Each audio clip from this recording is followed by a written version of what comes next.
Hey guys, Mr. Enyard here. Today I want to talk to you about how to convert percentages, decimals, fractions, and ratios into any of those forms back and forth anyway, and also give you some super easy tricks on how to find missing information if you have a total amount and what the savings is in percentage, but you don't know how much money that will actually save you. Or if they give you the percentage and the amount you'll be saving, but you don't know what the total cost is. I have some really easy tricks that'll help you out. So stick around, pay attention, have fun, and let's do some math. All right, so my cool little trick, easy thing to remember. If I'm given a percentage, we'll call P %, and I want to go to a decimal, which is D decimal, then all I have to do is take my percentage number, in this case it is 3, and I'm going to divide it by 100, which means I am going to move the decimal, which would be right here, to the left 2 times, which means I have to have a little imaginary 0 here, and then this as a decimal would be 3/100ths. So I would write 0.03, and that's what 3% would be. And if I have a decimal like 0.5 or 5/10ths, and I want to move it to a percentage, so decimal to percentage, then all I have to do is multiply my decimal by 100. So I'm always moving left or right by 2 spaces because I have 2 zeros and 100. And from percent to decimal, percent is usually a whole number, and the decimal obviously is less than 1, and to the right there, I'm dividing. But if I have the decimal and I'm moving to percent, I'm multiplying. So all I do is I take my 5, I'm going to multiply it by 100, which means the decimal would become here, and there'd have to be a 0 put in here, and that would equal 50%.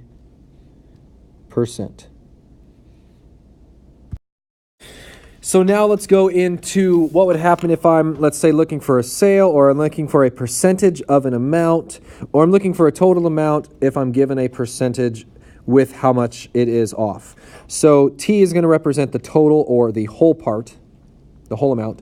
D is going to represent the discount or the part, okay, not the whole amount, but the part. And then obviously the percent sign means percent. So these 3 equations are what's really going to help you. So if you are missing the discount, they give me the total cost, the total amount, total number of objects, and they give me the percentage, and they ask what number is blank percent of 75. 75 would be my total. I multiply it by the percentage, and I will get that smaller amount. If they give me the smaller amount, and they then give me the percentage, but they don't give me the total. So if you're missing the total, they don't give me the whole. This would be a question like 15 is 20% of an amount. What is the total? All right, so 15, I would divide that by 20%. And if they didn't give me the percent, they just said you're saving $20, or there are 20 out of, we'll say, 75 total. What percentage is that? What is 20 out of 75? And that just makes sense because that is a fraction. So I'm going to leave this up here for you to have in view to help, but let's do 3 problems and pause it and see if you can work through.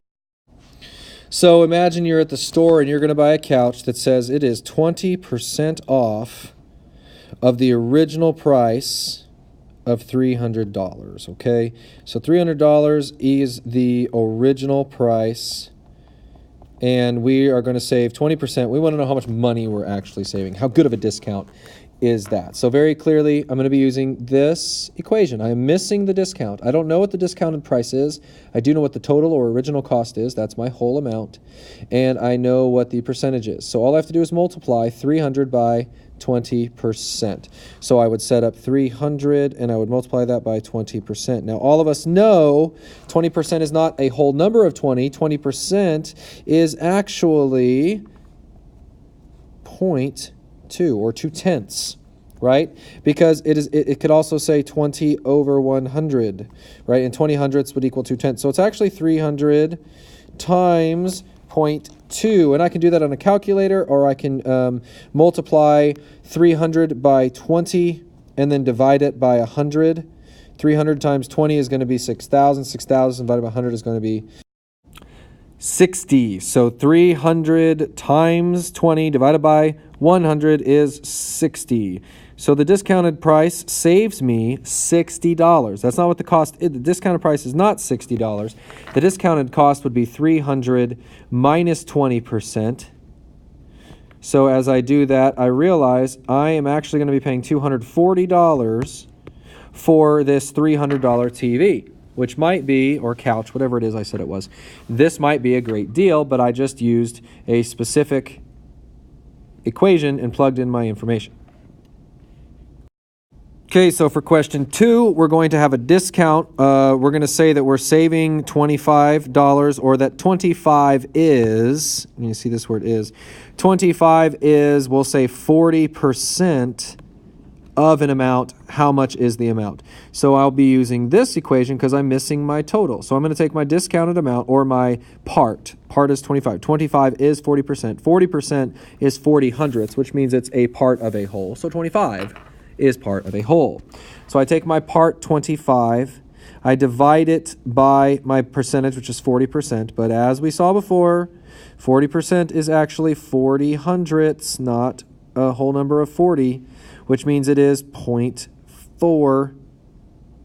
So it's 25 divided by 0.4. And again, I can plug this into a calculator, or since I'm dividing by a fraction, if I had 25 divided by 40 100ths, I'm just going to multiply by the denominator, and then I'm going to divide by the numerator, which is going to give me 62.5. So 62.5 is 100%. 25 is 40%. So my answer of my total is 62.5. And my final question would be something along the lines of, I have 100 people and I want to know what percentage 40 people are. What percentage is that? So all I would do, and so the question is, what percentage is 40? So I'm just going to use the final equation here, discount, or part, so 40, divided by my total. 100 is my total. So even though they gave me it this way, I still have to put 40 on top. So this would actually be 40 over 100. So I do 40 divided by 100, and I'm going to get 4/10, or what we just saw here, 40 hundredths, which is, of course, 40%, because a percent is a number of items out of 100 total. And 0.4, with this moving 2 places over, putting in your fake 0 gives you your 40%. So I know this seems kind of like a lot of information, but I'm going to leave it up here, pause the video, go back through these problems, see if you can figure out how my equations helped, and that's it.